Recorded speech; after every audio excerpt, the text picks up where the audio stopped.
Madame Feuerstoss, bonjour. Je suis heureux et honoré de vous recevoir ce soir. Pourriez-vous, pour commencer, et pour nos auditeurs, vous présenter et rappeler brièvement votre parcours? Bonjour, je suis actuellement chercheur associé à l'Institut français de géopolitique et au pôle Méditerranée de l'Université Paris 8. J'ai soutenu en avril 2011 une thèse de géographie, spécialité géopolitique, portant sur les enjeux géopolitiques des relations entre la France et la Syrie. Pouvez-vous me donner pourquoi vous avez choisi de travailler sur le Proche-Orient et plus spécifiquement sur la Syrie? Le choix du Proche-Orient comme objet d'étude résulte de ma connaissance du terrain. J'ai eu dans cette région une première expérience en tant que juriste au début des années 2000, puis je suis retournée à maintes reprises en Syrie, dans les territoires palestiniens, au Liban, en Égypte et en Jordanie, comme spécialiste de l'analyse géopolitique. À une connaissance universitaire du Proche-Orient, j'y ai donc adjoint une connaissance directe qui m'a permis d'acquérir la pratique de plusieurs dialectes locaux et d'appréhender la diversité et la complexité des sociétés orientales. En Master 2, en accord avec mes directeurs de recherche, j'ai orienté mes recherches sur la Syrie, en raison d'une part de la rareté des travaux scientifiques français, notamment dans les disciplines des sciences politiques, et d'autre part des contacts que j'avais établis sur place. Le choix de mon objet de recherche fut néanmoins le fruit d'une longue réflexion, car il s'agissait d'être prudent pour associer l'approche géopolitique à la faisabilité du terrain syrien. Mais pourquoi donc avez-vous choisi ce thème des relations franco-syriennes? Alors, l'idée d'étudier le dessous des cartes des relations franco-syriennes s'est imposée progressivement tout au long de mon année de DEA, alors même que je travaillais sur les enjeux géopolitiques des minorités chrétiennes en Syrie.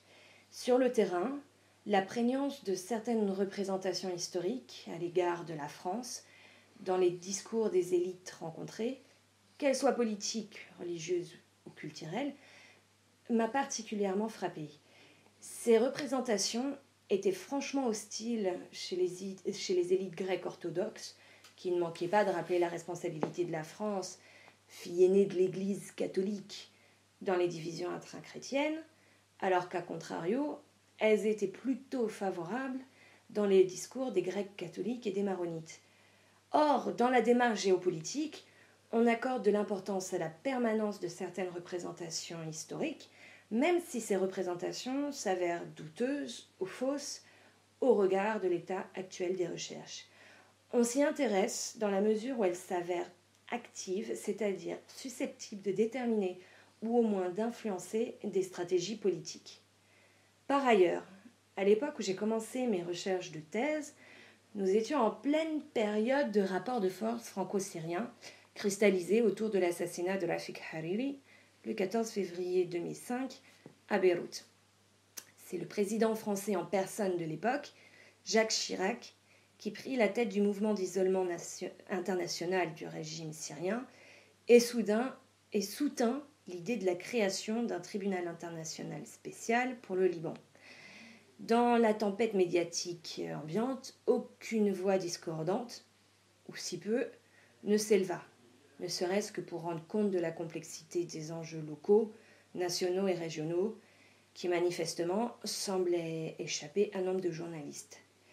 Au-delà même de l'absence de travaux ou d'articles d'analyse de fond, c'est le désintérêt manifesté par certains chercheurs français à l'égard de ce vide scientifique qui me décida à consacrer ma thèse de géopolitique à l'analyse des relations franco-syriennes.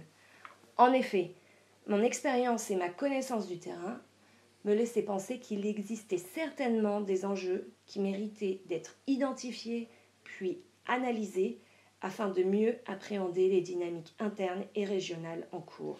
Madame Feuerstoß, pourriez-vous en quelques mots m'indiquer ce qui, à votre sens, constitue l'originalité de votre travail?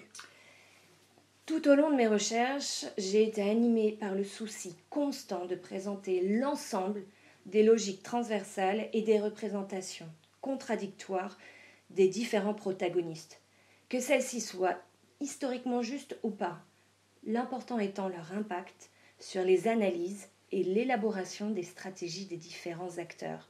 C'est pourquoi, je me suis intéressée plus particulièrement aux élites politiques, économiques, culturelles ou académiques, car ce sont elles qui ont du pouvoir et de ce fait agissent plus ou moins directement dans les rapports de force et les rivalités de pouvoir. Les entretiens, environ une centaine, menés en arabe, en anglais ou en français, en Syrie et en France, ont constitué une source essentielle d'informations, dans la mesure où jusqu'à récemment, il existait peu d'ouvrages consacrés à l'histoire postcoloniale des relations franco-syriennes, compte tenu de l'opacité du régime et des difficultés à accomplir un travail contemporain. J'ai ainsi pu procéder à l'esquisse de certains portraits d'acteurs dont le rôle m'est apparu déterminant dans le façonnement ou l'entretien des relations bilatérales franco-syriennes à des moments clés de l'histoire contemporaine. Et ce travail, pourriez-vous me dire pourquoi vous avez voulu le publier